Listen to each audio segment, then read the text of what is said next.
ಮುಂದಿಗೆ ಹೇಳಿದ್ನಲ್ಲ 2 ವರ್ಷ ಎಷ್ಟು ಒದ್ದಾಡಿದೀನಿ, ಇಷ್ಟ್ ಕನ್ಸು, ಇಷ್ಟ್ ಆಸೆ ಇಟ್ಕೊಂಡಿದ್ದೋನ್ 2 ವರ್ಷ ಒಂದು ಶೋ ಸಿಗ್ತಿಲ್ಲ. ಅದು ಆ ಹಂತ ಹೆಂಗಿತ್ತು ಗೊತ್ತಾ ನನಗೆ? ಮುಂಚೆ ಏನಾಗ್ತಿತ್ತು, ಇವ್ನು ಸಖತ್ತಾಗಿ ಹಾಡ್ತಾನೆ, ಇವ್ನನ್ನ ಕರಿಯೋಣ ಶೋಸ್‌ಗೆ ಕಮ್ಮಿ ದುಡ್ಡು. ಹ್ಮ್. ಯಾಕಂದ್ರೆ ಫೇಮಸ್ ಇಲ್ಲ ಅವನು. ಸಖತ್ತಾಗಿ ಹಾಡ್ತಾನೆ, ಹ್ಮ್. ಕಮ್ಮಿ ದುಡ್ಡು ಕರಿಯೋಣ ಅಂತ.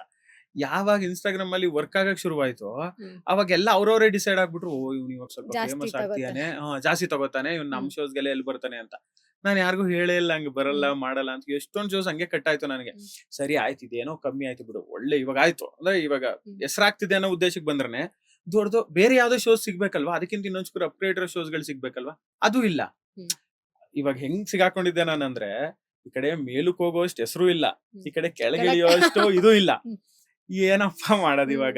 And hmm. ಮೋರ್ ಓವರ್ ನಮ್ಗಳಿಗೆ ಸ್ವಲ್ಪ ಸ್ವಾಭಿಮಾನ ಜಾಸ್ತಿ ಇರುತ್ತೆ. ನಾವ್ ಯಾರನ್ನು ಕೇಳಕ್ ಹೋಗಲ್ಲ. ಯಾರ್ ಹತ್ರನು ಶೋಸ್ ಕೊಡಿ ಹ್ಮ್. ಅದು ಅದೇನೋ ಕಷ್ಟ ನನಗೆ.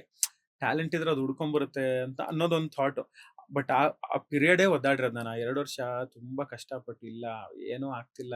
ಹೆಸರು ಬರ್ತಿದೆ ಹೌದು. ಏನ್ ಪ್ರಯೋಜನ ಅದು ಈಗ? ಅದ್ರಿಂದ ಏನೋ ಸಿಕ್ಕಿದ್ರೆ ಒಳ್ಳೇದಲ್ವಾ? ಈಗ ಆಯ್ತಪ್ಪ ಇನ್‌ಸ್ಟಾಗ್ರಾಮ್ ಅಲ್ಲಿ ನಾನು ಎಷ್ಟು ಅಂತ ಹಾಡ್ತಾ ಇರ್ಲಿ. ಅಂಡ್ ಮೋರ್ ಓವರ್ ಕಮೆಂಟ್ಸ್ ಓದಿ ಖುಷಿ ಆಗ್ಬೋದು. ಬಟ್ ಅದೇ ಜನನ ನಾನು ಡೈರೆಕ್ಟ್ ಆಗಿ ನಿಂತು ಹಾಡ್ದಾಗ ಆಗೋ ಖುಷಿ ಇದೆಯಲ್ಲ, ಆ ಖುಷಿನೇ ಬೇರೆ ಅಲ್ವಾ?